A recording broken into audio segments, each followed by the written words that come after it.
Good morning, good afternoon, good evening, wherever you are. My name is Paul Baptist, and I'm the Senior Director of Solution Consulting at ServiceNow. First and foremost, thank you so much to ETCIO for giving me this opportunity to share a little bit about what I think is really important in the world of BFSI today. And I want to speak to you a little bit about what intelligent collaboration really means as it drives towards customer outcomes. Now, all of you have seen these kinds of slides before, whether what pressures the fintech industry is having, what your legacy environments looks like, how much concerns you have as leaders in the banking and financial services industry. You've seen all these slides. You've even seen slides that tell you about what's important. But I wanted to change this a little bit and talk to you about a real life story, something that all of us can really relate to. In fact, it happened to me recently. I lost my wallet. And I'm sure many of you on this call have gone through something similar too. You've lost your wallet. And in the little period of panic, you're trying to find it, you're getting a little bit angry, you're anxious, you're concerned. All of these emotions happen. But once you calm down, what do? Well, you call your bank, right? It's one of the first few phone calls you make to ensure that your financial security is maintained. Now, if I call my bank, and I called my bank, and it was an incredible gentleman in the customer service team. He calmed me down. He told me everything was going to be okay. He told me that he was going to put a hold on my credit cards, made sure that there were no funny transactions that happened. He even assured me, asked me questions like, are you going to be traveling soon? Do you need your card? Can I send you a temporary one? And he assured me that my new cards would arrive in just 2 days. And that's incredible, right? That's such a great story. It calms me down and it assures me that that everything's going to be okay. Now, that is an incredible experience. That's an experience of where I expect an incredible service and it was delivered to me. The best part about all of this is that gentleman, he's trained to do that. In fact, for most of you, your customer service teams are trained to do that too. So you're probably wondering to yourself, what does this have to do with collaboration? Well, let me start off by saying the word collaboration is defined in 3 different ways. It's to work jointly with others for an intellectual endeavor. It's to cooperate with or willingly assist an enemy of one's country. That's probably not the definition we want, but it's in the dictionary. It's to cooperate with an agency with which one is not immediately connected. Right now, of course, the ones that we want to focus on is not number 2, right? That's about collaborating in a bad way. The others, number 1 and number 3, is about collaborating towards a better goal, towards a goal that is well connected and focused on a specific outcome. Now, for all of us in our roles, we care about our customers, we care about our vendors, we care about our partners, we care about the people outside our business because they're the ones that have an impact on our business. Now, traditionally, what tends to happen is that, a lot of people focus on the front end of things, like that customer service engagement. It's fantastic. It's all about making me feel great. But we know for a fact, I know that really great customer service agent, he's not going to get up off his desk and walk to a different department and tell them to cancel my cards. He's not going to a franking machine and creating a new card for me and putting it in an envelope and sending it to me. It's going to other departments.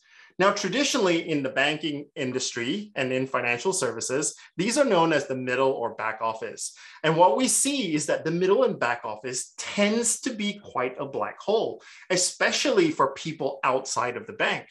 So what traditionally would seem like it's a normal activity oftentimes turns into days and weeks. Now, all of these different roles exist for the purpose of providing a great experience to people outside of our businesses, whether it's customers or partners, brokers, vendors, et cetera.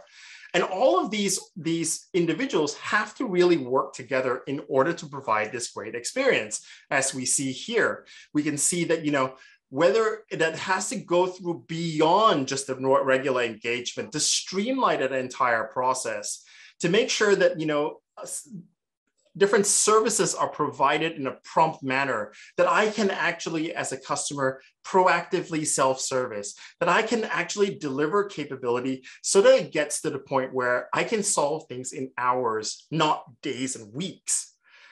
That really is what I mean by collaboration. Being able to collaborate across the organization for a specific outcome. Now, for my title, I focus on the word customer, but realistically, it can be defined as anything. So experience really is about engagement plus operations. For my example, I use customer. So customer experience is customer engagement plus customer operations.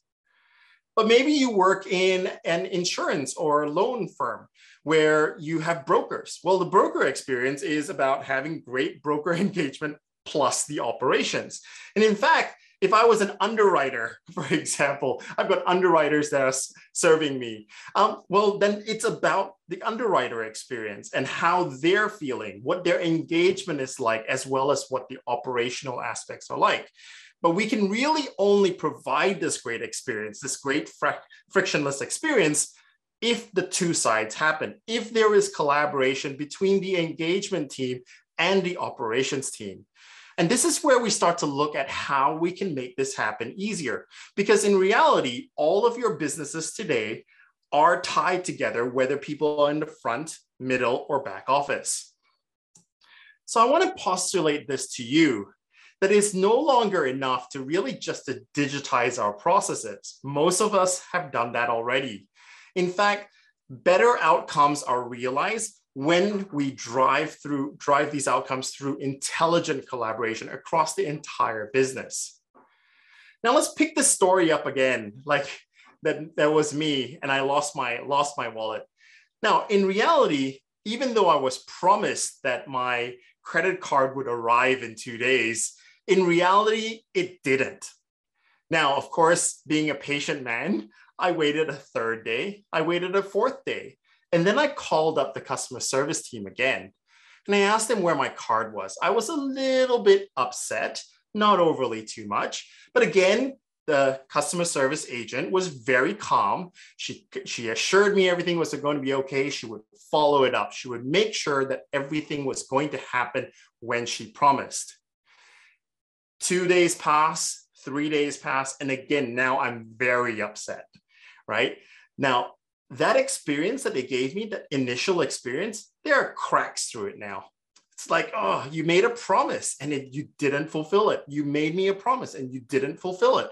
Now, all of us have personal stories where this has happened before. This term we like to call experience fracturing.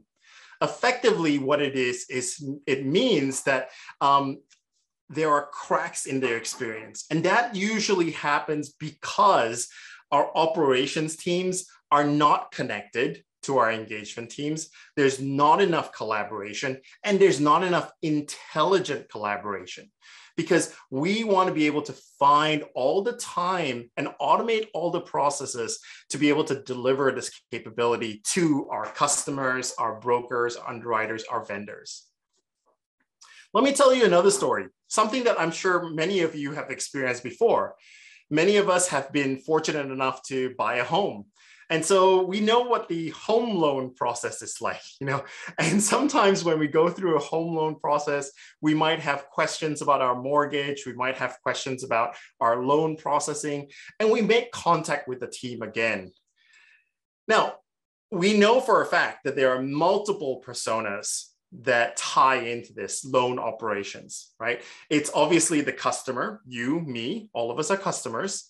There's the contact center, very important. They're the ones who are taking our calls and assuring us everything's okay, answering our questions. But then there are people who actually do the work. There's the operations team, the loan operations team, there's the credit team, and potentially for a lot of others, there are also things like risk teams. There are underwriters, there are, pre-sales people, there's a whole bunch of people. Now we've just squished this so that it's a little bit easier to follow in the time that we have.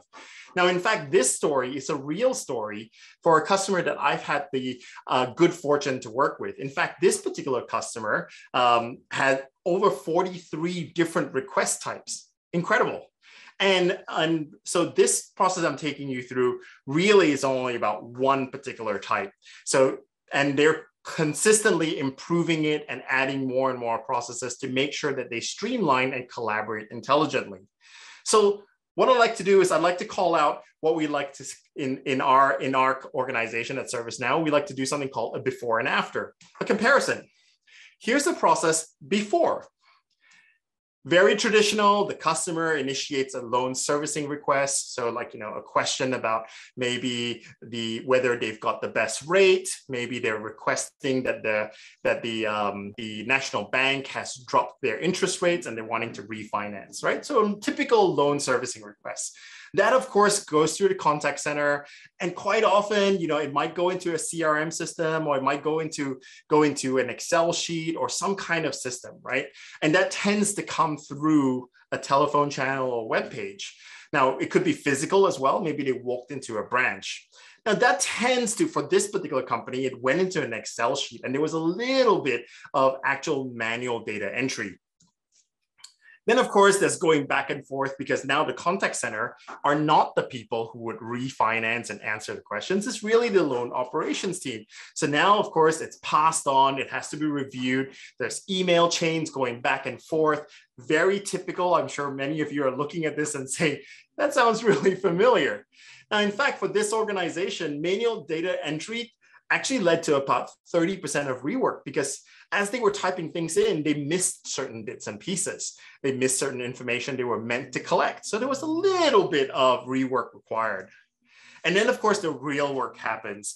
After all the data has been reviewed, there's now a request to the credit team for a refinance. And then it goes through different approvals, and all those approvals go through, of course, different levels of email communication. And finally, of course, the process is changed. The changes are processed. You create a verification letter, and then finally you print that letter and you mail it out to the customer, right? Now, traditionally, again, you're looking at this and going, yeah, that's pretty much what we do. This entire process takes over 3+ days plus mailing time and about a 30% amount of rework. So there's a lot to be saved here. Here's the after. After putting in ServiceNow, all of a sudden the team now can automate a whole bunch of these processes. In fact, there are automatic case creation. There's an elimination, a lot of the manual work because the customer and the contact center and the branch members are all inputting onto a form that has guidance and ensures that the right information is captured. So rework is actually reduced. The process automatically drives through, bypasses loan operations because it knows what the request is and goes directly to the credit team for approval. The changes are processed by the loans team. And in fact, that entire thing creates a verification letter again, variation letter again, but this time it's emailed out, and that entire process goes out to the customer. So now all of a sudden, instead of 4 to 5 days of work, it's down to less than a day. And the amount of rework has gone from 30% to 5%. This is what I mean by intelligent collaboration, bringing different teams together in a really smart way, using machines, using artificial intelligence, using approval processes and guidances to ensure that work is done properly. Now, of course, you can see very quickly 25 minutes of processing time down to 5, and 8 spreadsheets down to 0. Lots and lots of improvements for this customer. Now, all of this really comes down to one simple thought, that we know for a fact that in the next few years, the machines, whether it's artificial intelligence or automation, will start to take on between 10 and 25% of the work across most of our financial services industries. And that's okay, because what it does do is that it actually allows us to free our resources up to focus on the more higher value tasks and projects, allows us to focus on the customers, the vendors, the brokers, the underwriters that require more help so that we can provide a better service. And all of that really comes down to the simple ethos that we just want to make the world of work better for people everywhere. So if you have any questions with what I talked about today, by all means, here's my email address, my LinkedIn account. Hit me up if you'd like to discuss this further. In fact, I also welcome you to invite you to visit our virtual booth and have a discussion with our team about how you might be able to bring a little bit of intelligent collaboration to your business as well. And with that, thank you so much.